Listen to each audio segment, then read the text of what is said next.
हाय दोस्तों, आज मैं आपको बताने जा रहा हूँ कि वेरिफिकेशन फील्ड को कैसे ठीक किया जाए। आपकी एप्पल आईडी या पासवर्ड गलत है।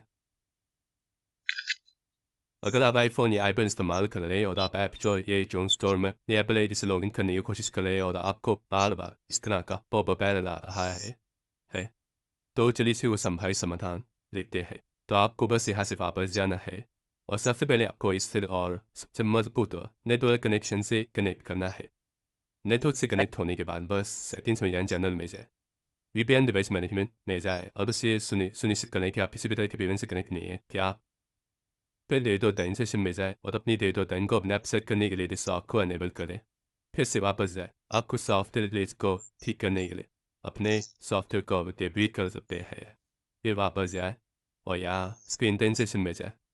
कंटेंट और प्राइवेसी रिस्ट्रिक्शन में जाए और यहाँ से सभी रिस्ट्रिक्शन को डिसेबल कर दें।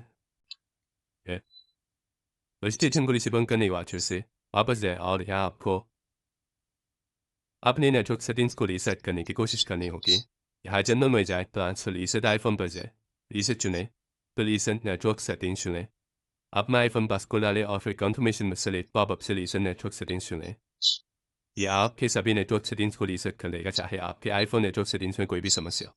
इस डेट को ठीक करेगा और फिर से इशू नहीं होगा। इसलिए अभी नेटवर्क सेटिंग को रीसेट करने के बाद आपको अपने आईफोन को फर्स्ट रीस्टार्ट करने की कोशिश करनी होगी। अब ऐसा करने के लिए बस जल्दी से वॉल्यूम अप करें, फिर वॉल्यूम डाउन करें और पावर बटन को दबा कर रखें और अपने फ़ोन की स्क्रीन डार्क होने तक इंतज़ार करें। और यहाँ एक बार जब आपको मैच स्क्रीन दिखाई दे तो आपको बस एप्पल लोगो का इंतज़ार करना हो, और एक बार जब आपको एप्पल लोगो दिखाई दे तो बस उन्हें खोले और अपने फ़ोन के रिस्टार्ट होने तक इंतज़ार करें। रिस्टार्ट होने के बाद बस अपने फ़ोन को अनलॉक करें और यहाँ आपको ये जांचने के लिए फिर से प्रयास करना होगा कि आपकी समस्या ठीक हो गई है या नहीं। तो हो सकता है कि आपकी समस्या ठीक हो जाए अगर इसी फिर सॉफ्टवेयर गड़बड़ है या अगर इसे एक मेरे समस्या है या अगर आप अभी भी इसी समस्या का सामना कर रहे हैं। इसलिए मेरा सुझाव है कि आप अपने द्वारा दर्ज किए गए पासवर्ड को दोबारा जांचें। हो सकता है कि आप जो पासवर्ड डालें वो गलत हो। बस अपना पासवर्ड दोबारा डालने की कोशिश करें या फिर आप एप्पल सिस्टम स्टेटस चेक कर सकते हैं कि ऐप स्टोर अभी भी डाउन है या नहीं। तो अपने ब्राउज़र में जाए और या आप सिस्टम स्टेटस सर्च करें। एप्पल सिस्टम स्टेटस सर्च करें। यहाँ से पहली वेबसाइट खोलें। एप्पल या क्रॉस ऑप्शन पर टैप करें और चेक करें कि ऐप स्टोर उपलब्ध नहीं है या नहीं। अगर ये उपलब्ध नहीं है तो आपको यहाँ कोई एरर दिखाई दे सकता है। इसलिए मेरा सुझाव है कि आपको लगभग 1 घंटे 2 घंटे या कभी कभी ठीक होने में 24 घंटे लग सकते हैं। तो एक बजे आपको पता चले कि ऐप स्टोर उपलब्ध नहीं है तो आप आसानी से ऐप स्टोर का उपयोग कर सकते हैं। अब मेरा ये समस्या की आसानी से ऐप स्टोर में लॉगिन कर सकते हैं क्योंकि कभी कभी सर्वर में कोई समस्या हो सकती है, कुकी सकती है, आपको इस प्रकार की त्रुटियां मिल सकती हैं। या आप अपना एप्पल आईडी पासवर्ड बदलने का भी प्रयास कर सकते हैं। अपनी सेटिंग ऐप में जाए, अपनी एप्पल आईडी पर टैप करें और यहाँ बस साइन इन और सिक्योरिटी चुनें। फिर पासवर्ड बदले चुनें या आपको अपने फेस आईडी या अपने आईफोन पासवर्ड या अपने एप्पल आईडी पासवर्ड का उपयोग करके खुद को सत्यापित करना होगा। फिर आप अपना पासवर्ड बदलने का प्रयास कर सकते हैं।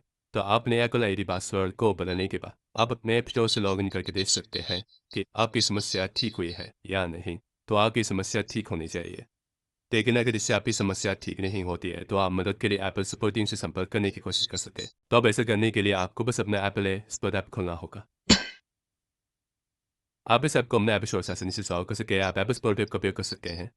यहाँ से आईफोन चुनें, इस और विकल्प को चुनें, फिर ऐप स्टोर चुनें।